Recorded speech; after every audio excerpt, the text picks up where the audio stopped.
날마다 쓰는 나의 신앙일기 TV 데일리 큐티 나무향기입니다. 오늘은 10월 8일 주일입니다. 오늘 함께 묵상할 성경 본문은 마태복음 17장 22절에서 27절입니다. 갈릴리에 모일 때 예수께서 제자들에게 이르시되 인자가 장차 사람들의 손에 넘겨져 죽임을 당하고 제3일에 살아나리라 하시니 제자들이 매우 근심하더라.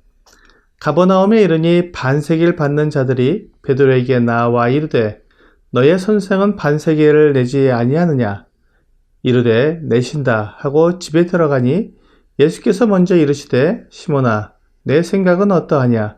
세상 임금들이 누구에게 관세와 국세를 받느냐? 자기 아들에게냐 타인에게냐? 베드로가 이르되 타인에게니이다. 예수께서 이르시되 그렇다면 아들들은 세를 면하리라. 그러나 우리가 그들이 실족하지 않게 하기 위하여 내가 바다에 가서 낚시를 던져 먼저 오르는 고기를 가져 입을 열면 돈 1세겔을 얻을 것이니 가져다가 나와 너를 위하여 주라 하시니라. 오늘 본문에서는 주 예수님께서 순환당하실 것에 대한 두 번째 예고와 성전세에 대한 사건을 다루고 있습니다. 주 예수님은 이제 곧 예루살렘으로 올라가게 되시는데 그곳에서 사람들에게 붙잡혀 십자가에서 죽임을 당하실 것이고 제3일에 살아날 것을 말씀해 주셨습니다. 제자들은 주 예수님의 능력과 또한 사람들이 주 예수님을 따르는 모습을 보았을 때 주 예수님께서 십자가에서 죽으시기보다는 주님의 나라를 세우고 왕이 되실 것을 예상했을 것입니다. 그런데 주 예수님은 그들의 예상과 달리 십자가에 달려 죽임을 당하신다고 말씀하시니 이해하기가 어려웠고 또한 정말로 그런 일이 일어난다면 자기들은 어떻게 될 것인가를 생각하면서 근심했을 것입니다. 우리가 이 세상에서 근심하는 것은 무엇입니까? 하나님 나라를 위해서 근심합니까? 아니면 내 생활을 위해 근심하고 염려합니까? 우리가 이 땅의 것을 위해 근심한다면 주님의 제자로서 합당한 모습이 아닐 것입니다. 주님께서 이제 가버나움에 들어가셨습니다. 이것이 주님의 마지막 가버나움 방문이 될 것입니다.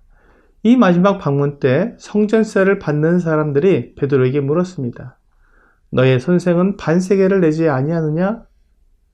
이 반세겔은 성전세를 가리키는 말입니다. 이는 출애굽기 30장 11절에서 16절에 나오는 것으로 이스라엘 자손의 수요를 조사할 때 20세 이상으로 수요에 드는 모든 사람은 성소의 세겔로 반세겔을 내라고 말씀하셨습니다. 이렇게 거둔 반세겔을 회막 봉사에 사용하라고 말씀하셨습니다. 즉, 이 회막을 유지하는 데 사용하라는 것입니다. 반세겔은 드라크마 2의 가치입니다. 드라크마는 다나리온처럼 일꾼의 하루 품삯입니다. 그러므로 반세겔은 일꾼의 이틀치 품삯이 됩니다. 1년에 한 번씩 이스라엘 모든 남자들이 반세겔을 내어 성전을 유지 보수하도록 되어 있었던 것입니다. 그러므로 주 예수님께서 가버나움에 들어가셨을 때 성전세를 거두는 사람이 베드로에게 주 예수님의 성전세를 내라고 요구한 것입니다. 베드로는 주 예수님께서 성전세를 내실 것이라고 말하고는 집으로 들어갔는데 주 예수님께서 베드로에게 먼저 물으셨습니다. 시몬아, 내 생각은 어떠하냐? 세상 임금들이 누구에게 관세와 국세를 받느냐? 자기 아들들에게냐? 타인에게냐? 그러자 베드로가 대답했습니다. 타인에게니이다. 그래서 주 예수님께서 그렇다면 아들들은 세를 면하리라고 말씀하셨습니다. 주 예수님은 성전세를 내실 이유가 없다고 말씀하십니다. 주 예수님은 하나님의 아들이시기 때문입니다. 그런데 사람들이 주 예수님에게 성전세를 내라고 하는 것은 그들이 주 예수님을 제대로 알지 못함을 보여주고 있습니다. 주님은 성전세를 내지 않아도 되는 분이셨지만 그러나 우리가 그들이 실족하지 않게 하기 위하여 1세겔을 나와 너를 위하여 주라고 말씀하셨습니다. 주 예수님은 다른 사람들을 실족하지 않게 하기 위해 내지 않아도 되는 성전세를 내신 것입니다. 우리는 여기에서 주 예수님의 겸손하심과 사람들을 대하시는 태도를 볼 수 있습니다. 주 예수님은 자기 입장에서 판단하지 않으시고 다른 사람의 입장에서 판단하시는 분이십니다. 만일 주 예수님께서 성전세를 내지 않으시면 이스라엘 사람으로서의 의무를 외면하고 또한 율법을 어기는 것이기에 사람들에게 불필요한 오해를 받을 수 있습니다. 하나님께로부터 온 사람이라고 말하면서 하나님께서 말씀하신 속전을 내지 않고 하나님의 성전을 사랑하지 않는다면 사람들이 주 예수님의 말씀을 듣지 않고 믿지 않으려 할 수 있기 때문에 주 예수님께서 성전세를 내시기로 한 것입니다. 그래서 베드로에게 바다에 가서 낚시를 던져 가장 먼저 올라오는 물고기에 입을 열어보면 한 세겔 은전이 있을 것이라고 말해 주었습니다. 그 한 세겔을 가져가서 주 예수님과 베드로의 그 성전세를 내라고 하셨습니다. 주 예수님은 전지전능하신 창조주 하나님이십니다. 바닷속 물고기의 입에 있는 동전도 아시고 또한 그 물고기를 명하셔서 베드로의 낚시를 물게 하시는 하나님이십니다. 주 예수님께서 이런 이적을 행하신 것은 주 예수님 자신의 곤경을 피하기 위한 것이 아닙니다. 주 예수님께서 세금을 내실 돈이 없기 때문에 기적적으로 돈을 만들어내신 것이 아니라 주 예수님께서 하나님의 아들로서 율법을 지키고 하나님의 영광을 나타내기 위해 그러한 능력을 사용하신 것입니다. 주님의 이런 모습은 오늘날 이 세상을 살아가는 그리스도인들에게 이 세상 권세들에게 순종하는 것이 중요하다는 교훈을 주고 있습니다. 어떤 분들은 우리가 하나님께 속하였기 때문에 하나님의 권위에만 순종하고 인간의 권위에는 순종할 수 없다고 주장하기도 합니다.